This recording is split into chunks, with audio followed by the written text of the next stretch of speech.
Hello friends, इस video में हम बात करेंगे शीतल यूनिवर्सल एसएमई आईपीओ की। तो ये आईपीओ 4 दिसंबर को ओपन होने जा रहा है और 6 दिसंबर को क्लोज हो जाएगा।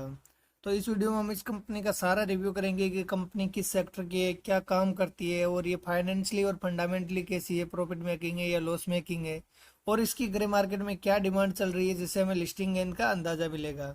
तो सबसे पहले बात करते हैं इसकी डिटेल की। तो इसका फेस वैल्यू रखा गया है 10 रुपीज पर शेयर और इसका प्राइस है 70 रुपीज पर शेयर और इसकी लोट साइज है 2000 शेयर की। और ये कंपनी टोटल इश्यू लेके आ रही है 23.8 करोड़ का, जो कि सारा का सारा फ्रेश इश्यू है। और इस आईपीओ की लिस्टिंग होगी एनएसई एसएमई पर।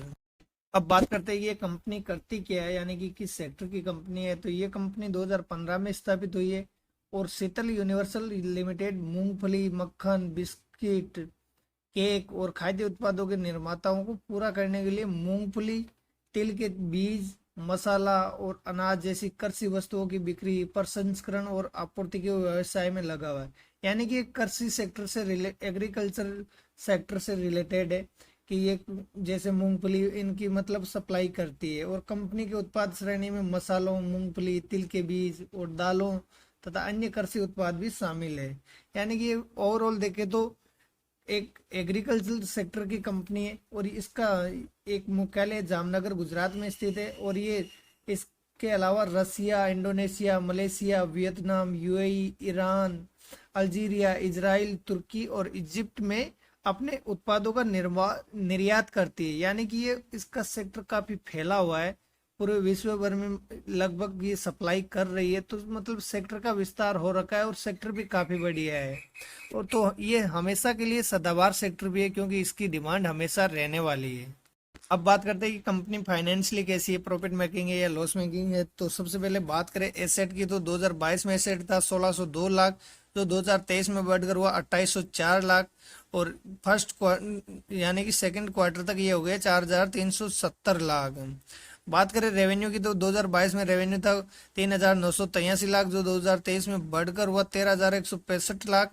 और 31 अगस्त तक ये हो गया 5826 लाख।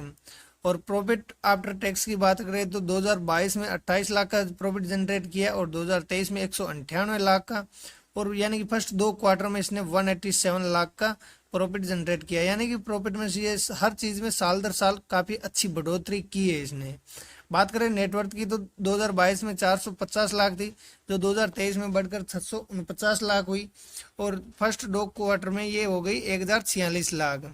इनके पास रिजर्व की बात करें तो 2022 में रिजर्व थे 100 लाख, जो 2023 में बढ़कर हुए 299 लाख। और फर्स्ट 2 क्वार्टर में ये हो गए थोड़ा कम होके 241 लाख। और अब बात करें इनके ऊपर बोरोविंग की, तो 2022 में बोरोविंग थी 984 लाख की, जो 2023 में बढ़कर हुई 1356 लाख की। और फर्स्ट 2 क्वार्टर में ये थोड़ा और बढ़ के हो गई 1463 लाख की। यानी कि ये कंपनी साल दर साल प्रॉफिट में अच्छा ग्रोथ कर रही है, इसके साथ साथ बोरोविंग भी बढ़ रही है। तो ये कंपनी के लिए थोड़ा नेगेटिव पॉइंट है कि इनको बोरोविंग को कम करना पड़ेगा फ्यूचर में। ओवरऑल देखे तो कंपनी फाइनेंशियली कंडीशन काफी ठीक है क्योंकि बोरोविंग हर किसी कंपनी के ऊपर रहती है, लेकिन इसमें इसने प्रॉफिट में अच्छा ग्रोथ कर रही है, तो आगे इन फ्यूचर ये ग्रोथ कर लेगी।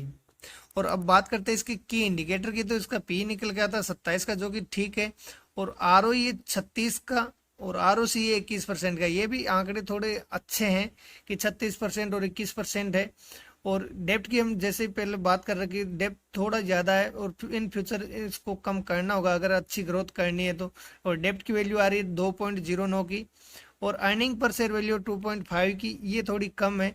और रिटर्न ऑन नेटवर्थ है 30% की, जो कि ठीक है।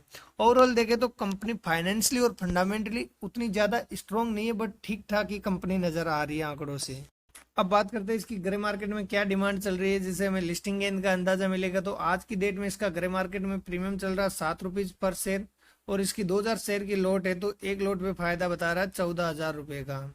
और परसेंटेज वाइज देखे तो लगभग 10% का करीबन रिटर्न मिलने की उम्मीद है, जो कि एक एसएमई आईपीओ के लिए काफी कम है।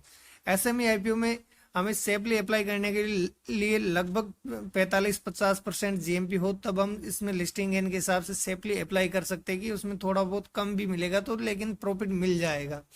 इनका अगर 10% चल रहा है तो ये और कम भी हो सकता है और बढ़ भी सकता है। तो ये हमें फाइनल डिसीजन हमें तीसरे दिन लेना है कि इसकी डिमांड कैसी रहती है, उसके हिसाब से ही हमें डिसीजन लेना है। अब बात करते हैं इसके रिजर्वेशन की। तो रिटेल कैटेगरी के लिए 50% रिजर्व रखा गया है और अदर के लिए भी 50% रिजर्व रखा गया है। बात करें इसकी लॉट साइज की, तो रिटेल कैटेगरी में मिनिमम और मैक्सिमम एक लॉट के लिए अप्लाई कर सकते हैं, जिसके लिए 2000 शेयर के लिए अप्लाई करना होगा और इसके लिए 1,40,000 रुपये हमें इन्वेस्ट करना पड़ेगा। और HNI कैटेगरी में मिनिमम 2 लॉट के लिए अप्लाई कर सकते हैं। अब बात करें इसके अलॉटमेंट की, तो इसका अलॉटमेंट आएगा 7 दिसंबर को, रिफंड होगा 8 दिसंबर को और इस IPO की लिस्टिंग होगी 11 दिसंबर को। अब फ्रेंड, हमने इस कंपनी का सारा रिव्यू कर लिया है कि कंपनी किस सेक्टर की है, क्या काम करती है और इसकी डिमांड क्या चल रही है। तो फाइनली हमें डिसीजन लेना है कि इसमें अप्लाई करना है या अवॉइड करना है। तो अभी के हिसाब से जिस हिसाब से इसकी डिमांड चल रही है उस हिसाब से हमें अवॉइड करना चाहिए। और इसकी डिमांड अगर 40 से 50% के करीबन हो जाती है तीसरे दिन तक, यानी कि 6 तारीख तक, तब हम इसमें सेफली लिस्टिंग के लिए अप्लाई कर सकते हैं, अदरवाइज हमें अवॉइड करना चाहिए। और फ्रेंड, किसी भी SME IPO में अप्लाई करने से पहले खुद की रिसर्च करना बहुत जरूरी है, क्योंकि SME IPO में जितना प्रॉफिट होता है उससे ज़्यादा नुकसान भी हो सकता है। तो ये बात हमेशा ध्यान में रहनी चाहिए और अपना डिसीजन खुद सोच समझ के ही लेना चाहिए। और फ्रेंड, वीडियो अच्छा लगा तो वीडियो को लाइक कीजिए, चैनल को सब्सक्राइब कीजिए, साथ में बेल आइकन को भी ऑन कर दीजिए ताकि हमारे वीडियो का नोटिफिकेशन आपको मिलता रहे। धन्यवाद।